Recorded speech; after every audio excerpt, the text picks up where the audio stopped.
प्रेम से बोलिए छठी मैया की जय, भगवान भास्कर की जय। छठी मैया की पूरी जानकारी प्राप्त करने के बाद अब हम छठी मैया की कथा के बारे में जान लेते हैं। और जब हम छठी मैया की कथा के बारे में जब हम जानने की इच्छा आगे बढ़ाते हैं तो हमें ये ज्ञान प्राप्त होता है कि ये छठ पूजा उतना ही प्राचीन है जितनी कि ये सृष्टि। जी हाँ, छठ पूजा सृष्टि के समय में भी हुआ है, छठ पूजा सतयुग में भी हुआ है, छठ पूजा त्रेता युग में भी हुआ है, छठ पूजा द्वापर में भी हुआ है और छठ पूजा कलयुग में हो रहा है। इसके तो हम प्रबल प्रमाण है, साक्षात प्रमाण है।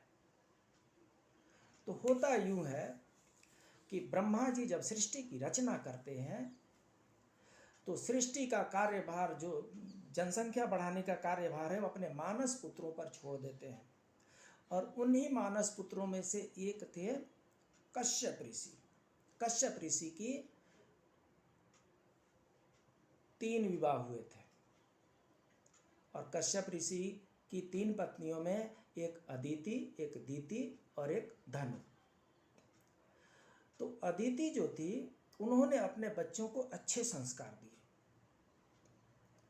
किस तरीके से लोगों से बात करना है, किस तरीके से अपने घर में व्यवहार करना है। सुबह उठ करके अपने से सभी बड़ों का चरण स्पर्श करना है।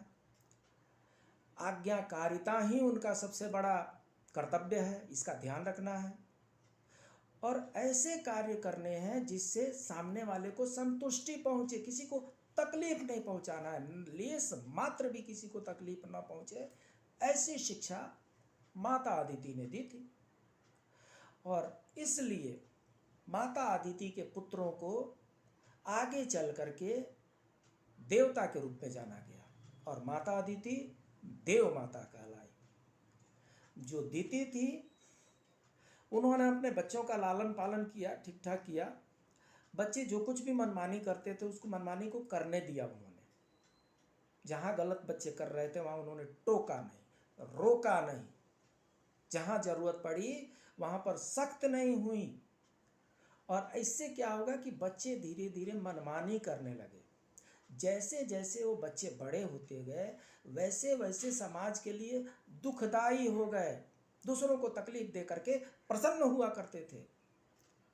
और इसलिए इस धरती के मानव ने दीति के पुत्रों को दैत्य के नाम से पुकारा।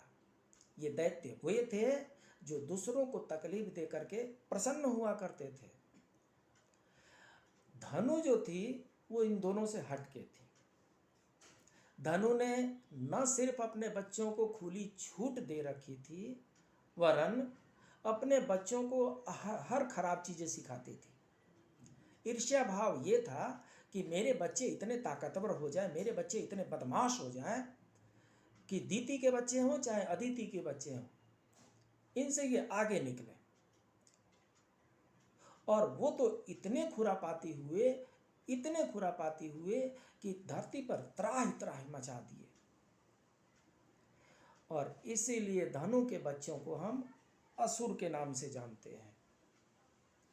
तो जब इस सृष्टि की रचना हुई तो रचना के साथ ही कुछ ही समय में देव, दानव, असुर अपने अपने स्वभाव के अनुसार बढ़ते गए।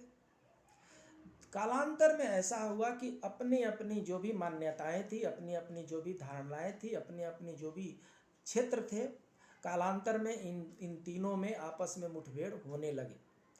और एक समय ऐसा आया कि दैत्यों की सारी सेना ने देवताओं की सारी सेना को पराजित कर दिया। देव माता अदिति अति चिंतित हो गई। उन्होंने सोचा अगर देवता पराजित हो जाएंगे और अगर असुर आगे बढ़ गए, दैत्य आगे बढ़ गए तो सृष्टि ही अभी समाप्त हो जाएगी, सृष्टि चलेगी कैसे। तब देव माता अदिति को ऋषि ने, कश्यप ऋषि ने उनको बताया कि आप ऐसा करें, सूर्य की आराधना करें और प्रकृति की जो षष्ठी जो शक्ति है, प्रकृति की जो षष्ठी शक्ति है, छठी मैया, उनका आप पूजन पाठ करें।